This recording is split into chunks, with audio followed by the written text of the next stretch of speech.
अस्सलाम वालेकुम Pakistan, welcome to power show with Mariya Hashmi, watching my YouTube channel. बात करेंगे जी आज की टॉप स्टोरीज पे। Former prime minister Imran Khan साहब को ख़त्म करने की ख्वाहिश में जो चक्कर चलाए गए और पाकिस्तानी अवाम को जो चक्कर देती रही पीडीएम हुकूमत पिछले 16-17 माह, वो आज अल्लाह की शान सबूत के साथ चीज़ें सामने आ रही हैं। ऐसी ऐसी होशरुबा मालूमात सामने आ रही हैं जो कि कहीं और से नहीं, कोई सहाफ़ी, कोई तीसरा बंदा, कोई एजेंसी नहीं बता रही। ये वो वजारतें अब खुद बोलना शुरू हो गई हैं जिन वजारतों में बैठकर ये गदर मचाया पीडीएम हुकूमत ने। सो बात करेंगे जी, शहबाज शरीफ हुकूमत का एक बहुत बड़ा स्कैंडल सामने आ गया है जिसमें पाकिस्तानी अवाम को किस तरह से मुआशी तौर पर लूटा गया, हाथों पांव से लूटा गया। निशाना क्या था? निशाना था इमरान खान को दीवार से लगाना, इमरान खान को सियासी तौर पर ख़त्म करना। और जरिया क्या था? पाकिस्तानी अवाम की जेब। तो इस पे बात करेंगे जी आज के प्रोग्राम में, आपको बताएंगे। बड़े होशरुबा इंकशाफात हुए हैं आज। नून लीग के अपने एक बहुत ही करीबी खानदान, जो जराए के मुताबिक बताया जाता है कि एक एहसान भी है उनका शरीफ खानदान पर, और फिर ऑब्वियसली जब आप एहसान करते हैं इन पर तो आप बेनिफिशरी भी होते हैं। हमने देखा कि ये खानदान बहुत करीब रहा है शरीफ खानदान के, लेकिन अब इस खानदान ने भी बोलना शुरू कर दिया है। एक ऐसा संगीन इल्ज़ाम आयद किया है उस खानदान ने जो अपेरेंटली शरीफ खानदान के बहुत करीब समझा जाता है, लेकिन जो इल्ज़ाम है वो इतना होशरुबा है कि ये army chief general Asim Munir साहब दाएं बाएं बिजनेसमैन से मिलते हैं, बात करते हैं, मईशत ऐसे होगी, मईशत वैसे होगी। मेरा ये ख्याल है कि अगर सिर्फ इस एक इल्ज़ाम की ही ज़रा तहकीक कर ली जाए तो सारा पैसा अभी इक़्तिदार में रह चुकने वाले ये जो 16 माह इक़्तिदार के मज़े लूटते रहे हैं, सारा पैसा इन्हीं से रिकवर हो जाएगा।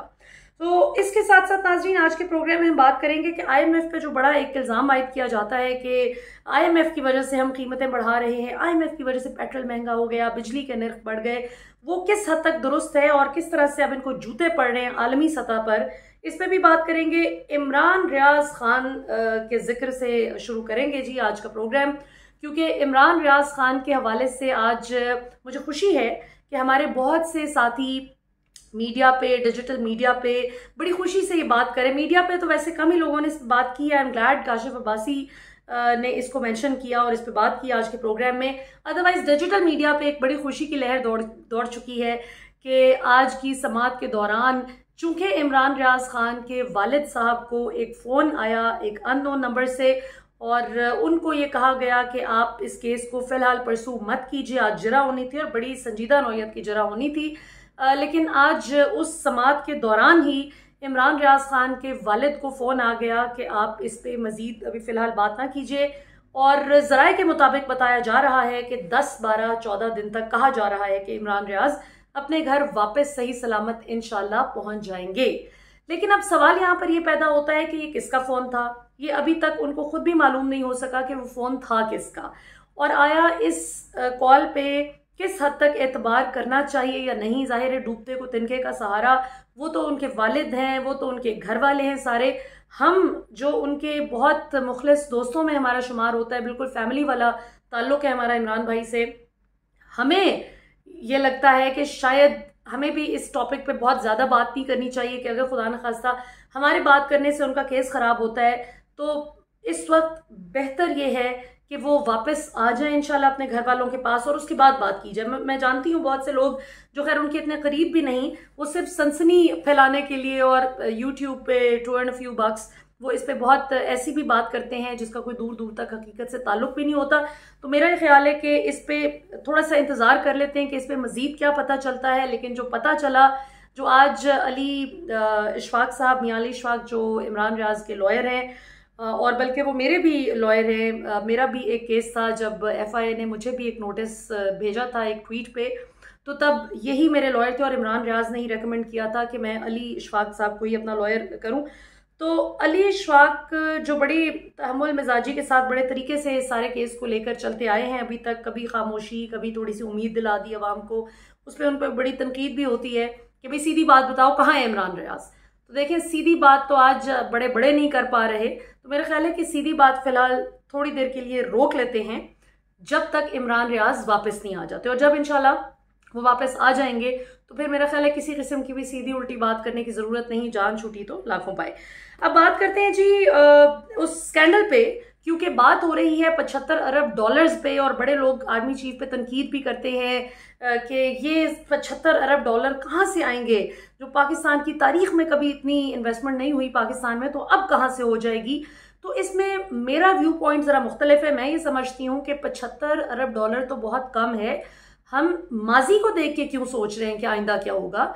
हम अपने पोटेंशियल को अगर देखें, और पाकिस्तानी नौजवान जितना माशाल्लाह कॉम्पिटेंट और केपेबल है, और जितने पाकिस्तान के पास नेचुरल रिसोर्सेज है माशाल्लाह, नेचुरल रिसोर्सेज कुदरती वसाइल की जो बहुतात है माशाल्लाह पाकिस्तान के पास, तो 75 क्या, हम 375 अरब डॉलर पे जा सकते हैं इंशाल्लाह, सिर्फ इस सूरत में कि अगर पाकिस्तान की एक्सपोर्ट्स को इम्प्रूव किया जाए, आईटी सेक्टर में जो हमारे इतने टैलेंटेड नौजवान हैं उनको कंड्यूसिव माहौल दिया जाए, और ब्रेन ड्रेन जो पिछले 1.5 साल में हमने देखा कि पीडीएम हुकूमत के आते ही लोगों ने भागना शुरू कर दिया इस मुल्क से, कि जैसे कोई दरिंदों की हुकूमत आ गई है। वो अलग बात है कि साबित भी हुआ कि दरिंदों से भी बदतर तरीके से इन्होंने, जंगल भी इस तरह से ऑपरेट नहीं करता, जंगल का कानून भी शायद कोई उसमें कोई तरीका तौर तरीके हों, जिस भोंडे अंदाज में इन्होंने हुकूमत चलाई। और उसके बाद जुल्म की इंतहा ये कि कोई इन पे बोले ना, कोई इन पे तनकीद ना करे, सारा कुछ ये इस्टेब्लिशमेंट पे डाल देते थे। इसमें कोई शक नहीं कि इस्टेब्लिशमेंट की मर्जी के बगैर रिजीम चेंज जैसा बड़ा जो एक स्टेप है, जो इतनी बड़ी डेवलपमेंट है, वो पीडीएम के अपने रहनुमा माजी में कहते रहे इमरान खान दौरे हुकूमत के दौरान कि इस्टेब्लिशमेंट की मर्जी के बगैर कभी भी रिजीम चेंज नहीं हो सकती, और हमें ऐसी हुकूमत नहीं लेनी जो इस्टेब्लिशमेंट की मदद से आए।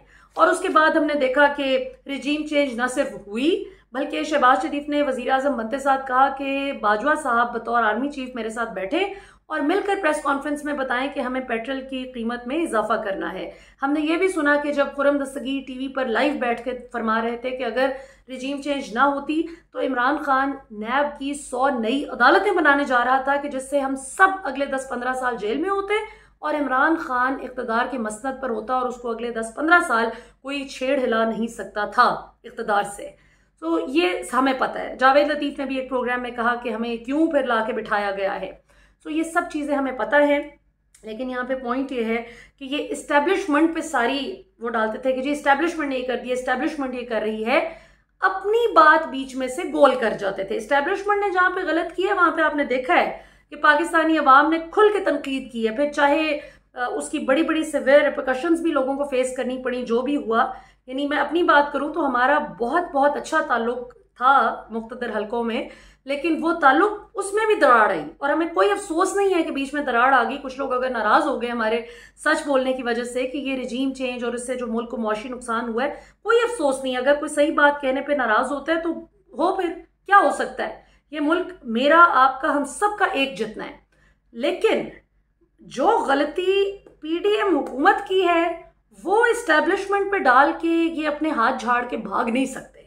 जो इनका बड़ा स्कैंडल आज सामने आ गया है, जो खुद वजारत इत्तलात में अब सारी मालूमात जो है वो पकड़ी गई हैं कि किस तरह से 10 अरब रुपए से जायद, यानी 1000 करोड़ रुपए से जायद पाकिस्तानी मीडिया पर लगाया गया, बेदर्दी से फेंका गया ताकि इनकी मशहूरी की जाए और इमरान खान के खिलाफ प्रोपेगेंडा किया जाए।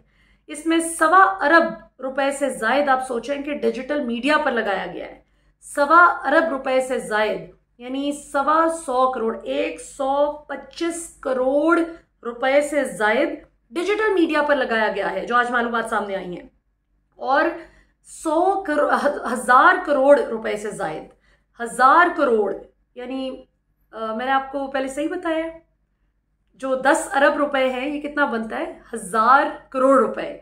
यस, 1000 करोड़ रुपए मेन स्ट्रीम मीडिया और 1.25 अरब रुपए डिजिटल मीडिया, यानी 125 करोड़ रुपए। तो ये किन यूट्यूबर्स को मिला, ये किन डिजिटल मीडिया इन्फ्लुएंसर्स को मिला, उनको क्या गुफ्तगू करने के ये पैसे दिए गए, इस सब की जब तहकीक होगी, यकीन कीजिए अगर वो नाम सामने आ जाएं तो सर पकड़ के बैठ जाए कोई।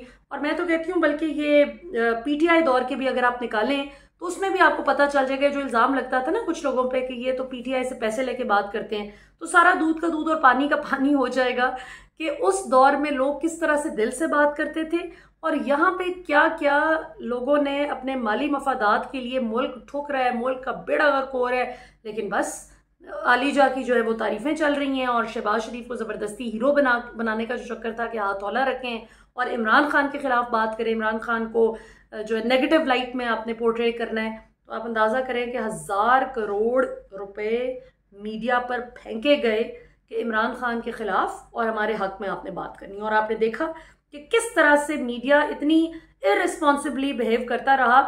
अब मुझे समझ आई कि ये जो इतनी गालियां पड़ती थी कुछ लोगों को फजूल बातें करने पे, करप्ट लोगों का दिफा करने पे, ये मुफ्त में नहीं खाते थे। यानी मैं सोचती थी कि कोई भी गैरतमंद बंदा करप्ट इंसान को कैसे सपोर्ट कर सकता है, और फिर जब आवाम का इतना सख्त रिएक्शन आता है तो फिर बाज क्यों नहीं आता। तो वो अब समझ आ रही है कि वो बाज कैसे आए। उनको बाज ना आने की जब इतनी अच्छी ज़बरदस्त जो है ऑफर मिल रही हो और इतनी आपको कॉम्पनसेट किया जा रहा हो, तो जिनके लिए पैसा माई बाप हो उनको क्या फ़र्क पड़ता है, गालियों से गालियाँ पड़ती रहे, आवाम नहीं इज्जत करती कोई बात नहीं, हमें अपने पैसे से गर्ज है। तो मैं तो हैरान हूँ कि ये किस किस्म के लोग हैं। उसके बाद आखिर में नाज़रीन, farmer prime minister Imran Khan साहब की जेल में जो सूरत हाल है, ऑब्वियसली उनके वकला अपने तय कोशिश तो कर रहे हैं, बात भी की जाती है कि जी अब 2 दिन बाद समात है, अब जी 3 दिन बाद समात है, लेकिन अभी मुझे लगता है कि मामला थोड़ा सा लंबा चलेगा, थोड़ा सा। मुझे नहीं पता ये चंद हफ्ते हैं, ये चंद महीने हैं, या ये कितना टाइम है। महीनों का तो मेरा नहीं ख्याल, लेकिन I think it will take a few weeks or so, कुछ 2-3-4 हफ्ते लगेंगे कि जिसमें अल्लाह करे कि जो ज़बरदस्ती की लेवल प्लेइंग फील्ड का तमाशा था ये ख़त्म हो। क्योंकि आज तो ये जो सबूत सामने आ गए हैं कि कैसे 10 अरब रुपए से ज़ायद, यानी 1000 करोड़ रुपए से ज़ायद मीडिया को अपनी लाइन टो करने के लिए पीडीएम नवाजती रही। और ज़ाहिर मरियम औरंगज़ेब वज़ीर इत्तलात थी।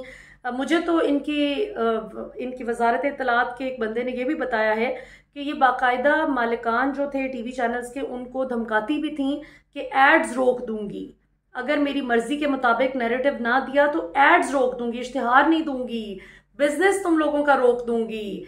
इमरान खान के हक में अगर कोई एंकर किसी टीवी चैनल पे बात कर रहा है या उनको नहीं, उस बंदे के मुंह को नहीं लिफाफा लगा हुआ, तो उसके मालिक को जो है वो फोर्स किया जाता था कि तुम इसका मुंह बंद कराओ। अंदाजा करें। और ये कौन बता रहा है? वजारत इत्तलात का अपना अमला बता रहा है कि हम बड़े बेबस थे जी, हम सरकारी मुलाजिम हैं, हमारे तो हाथ बंधे हुए थे, लेकिन हम अपने सामने ये सारी जहर आलूद हरकतें होती हुई देखते रहे। इमरान खान साहब की अभी फौरी तौर पर तो रिहाई मुझे नहीं लगता हो सके, लेकिन अल्लाह करे कि मेरिट पे इंसाफ के मुताबिक फैसला हो।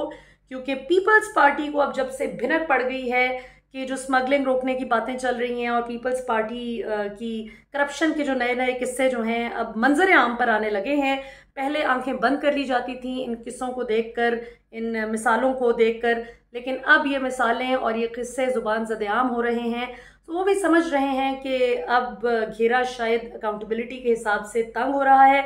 सो आपने देखा कि यूएई दौड़ लगाई दी है पीपल्स पार्टी की क़यादत ने, और अब आप देखेंगे एक एक करके वो तमाम बातें जो इमरान खान करते थे किसी सियासी मफाद के लिए नहीं, हकीकत में हकीकी मानों में जमहूरियत को मजबूत करने के लिए, अब आप देखेंगे कि पीपल्स पार्टी आपको वो लाइन टो करती हुई नजर आएगी। आपने देखा ना 2 हफ्ते पहले जब उनकी सीईसी हुई है तो उसमें कैसे इन्होंने उस चीज़ की नफ़ी की है कि आर्मी अमेंडमेंट एक्ट जो है और ऑफिशियल सीक्रेट्स एक्ट 2023 ये कानून नहीं बना, ये कहा ना उन्होंने। तो ये इमरान खान की मोहब्बत में नहीं कह रहे, ये इसलिए कह रहे हैं क्योंकि इनको पता है कि अगर इमरान खान के साथ ये हो गया तो अगली बारी हमारी है, और हम तो शुरू से अपनी डुओपली के आदी हैं। अभी आधा टाइम पीपल्स पार्टी हुकूमत करे, आधा टाइम नून लीग करे, और ये बंदर बांट तो चल रही थी। तो पीपल्स पार्टी को ये समझ आ गई है कि ये मामला गड़बड़ है। लिहाजा अब आप देखेंगे कि जो बातें इमरान खान इनकी हुकूमत होते हुए ऑपोजिशन में तमाम तर जुल्म और जबर बर्दाश्त करते हुए कहते थे और इनके रिप्रेजेंटेटिव्स बड़े बेशर्मी से दिफा करते थे टीवी पे, अब आप देखेंगे कि ये वो बातें करेंगे। अब सिंध बार काउंसिल ने आज किया ना, आज उन्होंने इसकी ऑफिशियल सीक्रेट्स एक्ट की जो है अब इसको अपोज कर रहे हैं, अब कर रहे हैं जब इनको नजर आ रहा है कि अगली बारी बेबी भुट्टो की नहीं होगी, अगली बारी अगर ये चलता रहा इसी तरह से, ये सिस्टम, ये इलेक्शन ना हुआ टाइम पे, तो हो सकता है केयर टेकर गवर्नमेंट ही प्रोलॉन्ग कर जाए। पंजाब और केपी में कर सकती है तो वफाक में क्यों नहीं कर सकती? सो पंजाब और केपी में इलेक्शन वक्त पर ना होने की जो आइन शिकनी थी, उसको जो पीपल्स पार्टी डिफेंड करती थी, आज उसको नजर आ रहा है। आज आइन की किताब फौरन याद आ गई है। आज ने पता है कि आर्टिकल 224 क्या कहता है, 220 क्या कहता है, फंडामेंटल राइट क्या है। आज सदर का भी पता है कि सदर आर्टिकल 48 के तहत बिल्कुल वो क्या कर सकते हैं, इलेक्शन की डेट अनाउंस हो सकती है, सदर के क्या इख्तियारात हैं। आज इलेक्शन वक्त पर होने की अफादियत पे बाकायदा टीवी पे बैठ के लेक्चर्स देते नजर आते हैं। लेकिन आज से 3 महीने पहले इनको ये बातें बुरी लगती थी, कड़वी लगती थी। 14 मई को जब सुप्रीम कोर्ट ने कहा था कि इलेक्शन करा दो पंजाब में, तो ये नून लीग के साथ मिलकर इसको अपोज कर रहे थे। लेकिन आज चूंकि इनको ये नजर आ रहा है कि अपना इक़्तिदार का चांस जा रहा है, तो आज ये उसके खिलाफ बात करते आपको नजर आएंगे। आगे आगे आने वाले दिनों में देखिएगा होता है क्या। इमरान खान साहब के केसेस के हवाले से भी नाज़रीन कुछ अहम अपडेट्स हैं, वो कल के प्रोग्राम में इंशाल्लाह बात करेंगे। अभी तक के लिए इतना ही।